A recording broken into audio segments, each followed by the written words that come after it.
గోవింద లక్ష్మణాగ్రజా గోవింద. మెదక్ జిల్లా రామాయంపేటలోని శ్రీ పద్మావతి గోదాదేవి సమేత వెంకటేశ్వర స్వామి ఆలయంలో ధనుర్మాస ఉత్సవాలు అంగరంగ వైభవంగా కొనసాగుతున్నాయి.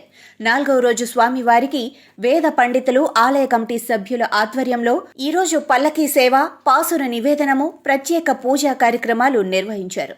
ఈ సందర్భంగా వేద పండితులు దోర్బల కుమారస్వామి శర్మ భక్తులను ఉద్దేశించి ప్రవచనాలు వినిపించారు. రామాయంపేటలోని శ్రీ వెంకటేశ్వర స్వామి ఆలయంలో ధనుర్మాసం సందర్భంగా ఉదయం నుండి ప్రత్యేక పూజలు నిర్వహించడంతో ఆలయానికి భక్తులు పెద్ద సంఖ్యలో హాజరై ప్రత్యేక పూజలు నిర్వహించారు.